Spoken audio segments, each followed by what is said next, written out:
Kapan sih perceraian layak dipilih oleh pasangan suami istri? Itu pertanyaan salah seorang sahabat yang disampaikan belum lama ini. Agaknya sahabat saya ini jengah dengan berita belakangan ini yang banyak menampilkan kabar perceraian.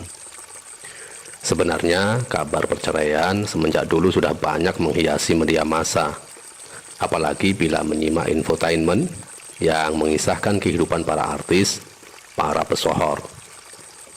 Hanya belakangan berita perceraian memantik kembali minat publik karena melibatkan dunia perustazan. Ada ustadz kondang, juga anak ustadz terkenal yang hari-hari ini sedang dirundung masalah rumah tangga dan sedang berproses di pengadilan terkait urusan perceraian. Maklumlah bila publik ikut-ikutan menyimak berita cerai para ustadz. Karena ustadz, kiai atau tokoh agama adalah sosok yang diharapkan mampu memberi suri tauladan yang baik, termasuk dalam masalah kehidupan berumah tangga. Publik biasanya menerapkan standar moral yang tinggi untuk mereka ini. Maka begitu muncul sesuatu yang secara moral kurang baik dari para tokoh agama ini, seperti perceraian, hebohlah jadinya.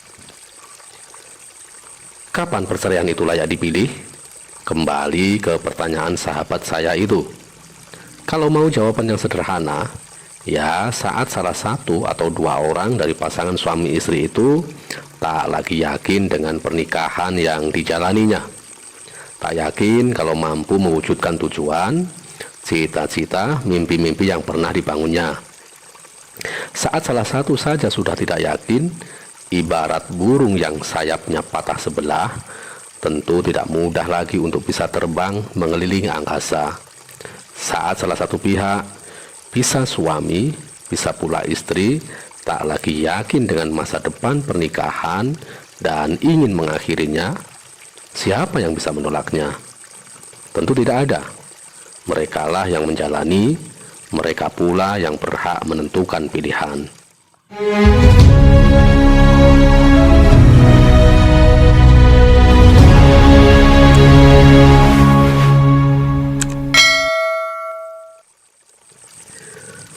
Assalamualaikum sahabat, jumpa lagi dengan Sakinah Corner, channel yang fokus pada tema-tema pernikahan dan keluarga. Kali ini pembahasan mengenai perceraian. Siapa sih yang punya cita-cita ingin bercerai? Sepertinya nggak ada deh. Siapapun saat membangun rumah tangga, cita-cita yang diusung hampir semuanya indah dan mulia.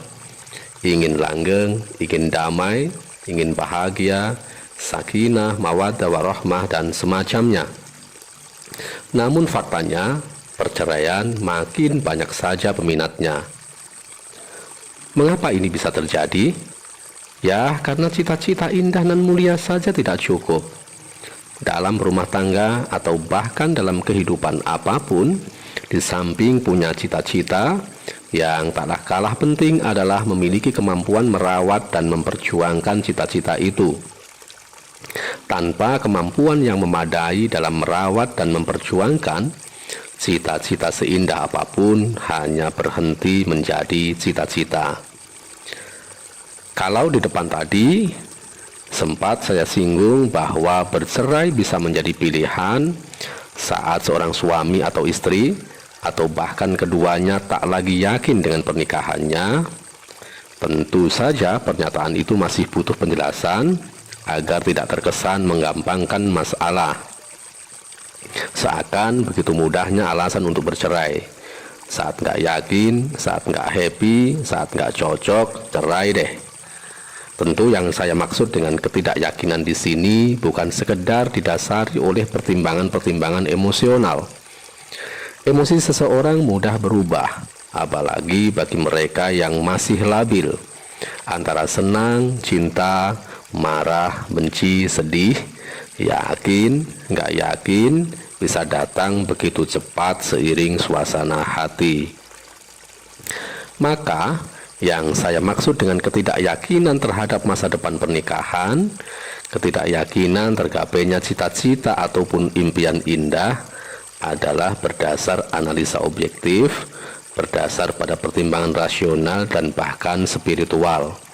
Saat seseorang dengan pertimbangan yang rasional, juga pertimbangan agama, berulang-ulang dengan menyimak fakta yang ada, ternyata tidak yakin lagi untuk melanjutkan kebersamaan dalam pernikahan.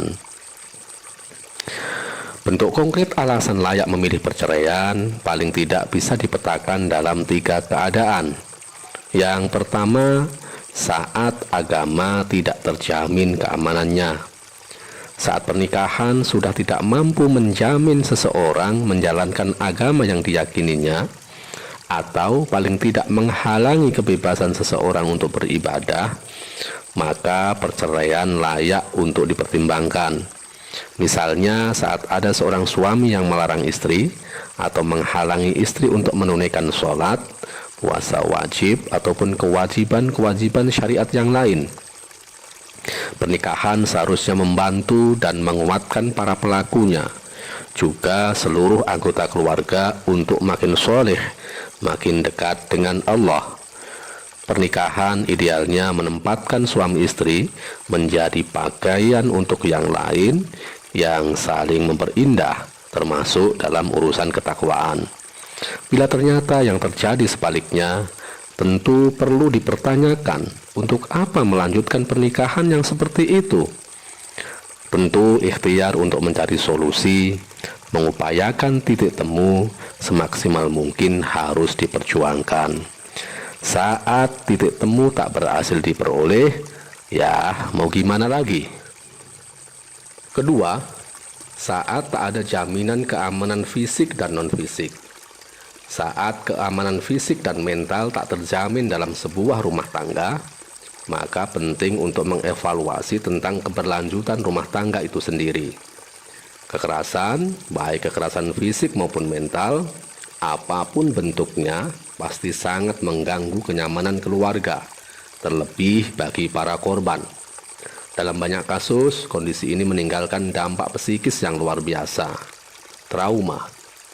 Sangat ironis bila seseorang menikah dengan niat untuk mengecap kebahagiaan, mendapati ketentraman hidup, yang didapat justru derita dan kisah-kisah pilu. Bukan hanya ironis, bahkan tragis. Saya pernah bertemu dengan salah satu korban kekerasan fisik ini. Wajahnya lebam, juga beberapa bagian tubuh seperti tangan karena terkena pukulan. Betapa sadisnya, menyamakan tubuh pasangan layaknya sansak tinju. Bila kekerasan fisik mudah diketahui karena bentuk lukanya yang kasat mata, kekerasan non-fisik agak berbeda, namun dampaknya tak kalah membahayakan. Luka karena kekerasan fisik mungkin sembuh seiring dengan keringnya luka itu sendiri. Luka karena kekerasan non-fisik tidak semudah itu.